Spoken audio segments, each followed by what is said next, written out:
So the key idea here is that the area under the graph of a velocity time function tells us the displacement.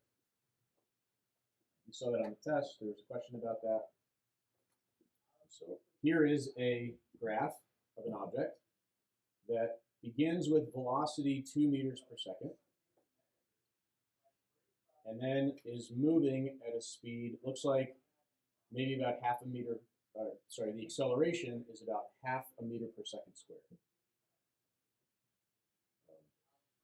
The slope of this line is going to give us the acceleration because that would be velocity divided by time. Okay. But from this graph, we should be able to find displacement if we can find the area under the graph. So from 0 to 4 seconds, what was the displacement of this object? Well, let's see. Remember, we take the area under the graph. So I'm going to draw this shape. It's like a trapezoid, right? So can we find the area of this figure? I mean, maybe you happen to remember the formula for the area of a trapezoid, or you can kind of figure it out. But there's another way too. You can break this up into other more familiar figures and find the area of each of those. So we break this up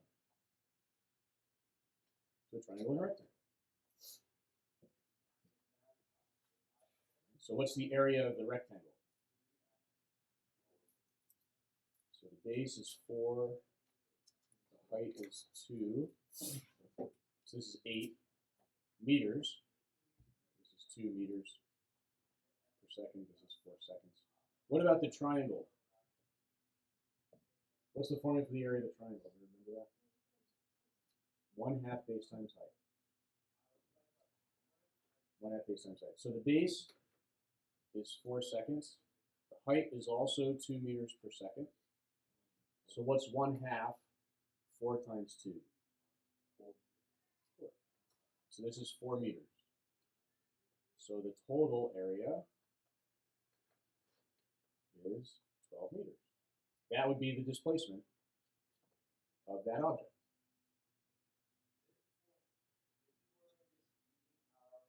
This one we did with the numbers. We have the numbers in there. It's a little easier for us to deal with the numbers, do the arithmetic. But we want to come up with a general formula, okay? A formula that we can be able to plug any number into. And so I have this graph here without any numbers, just labeled v1, v2, t for time, etc. So can we find the area, a formula for the area under this graph?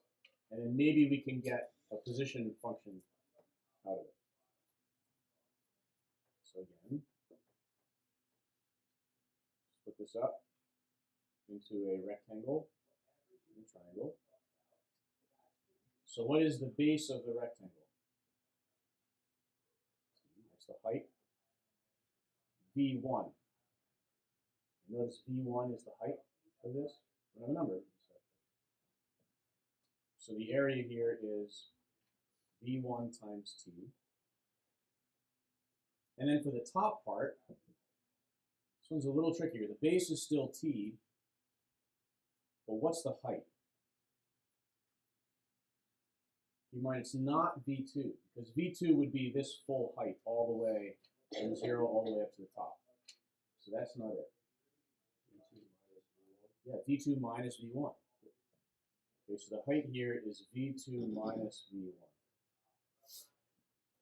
This is also known as delta V, the change in time.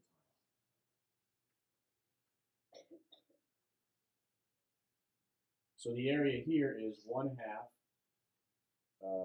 T times delta V.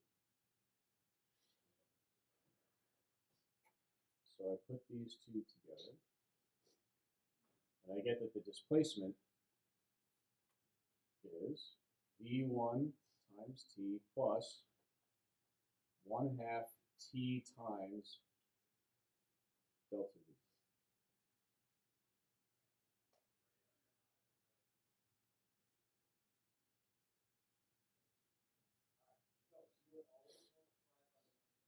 Right, any questions about that?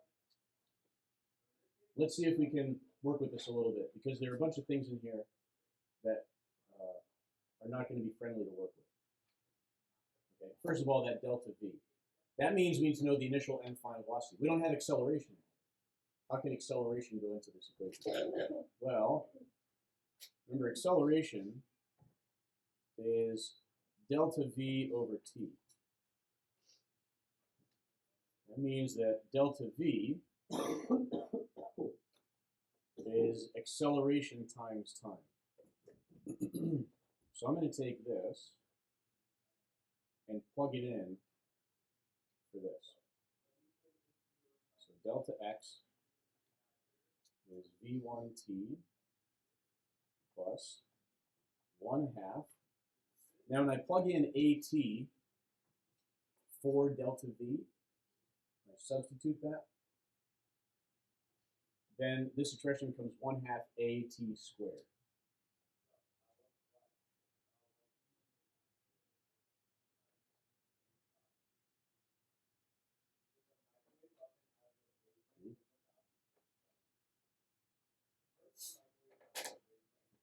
Now, again, delta x is x final minus x initial.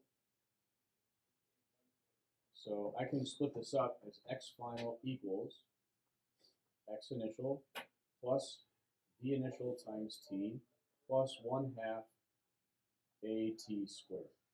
I usually write it this way. X equals x naught plus v naught t plus 1/2 at squared.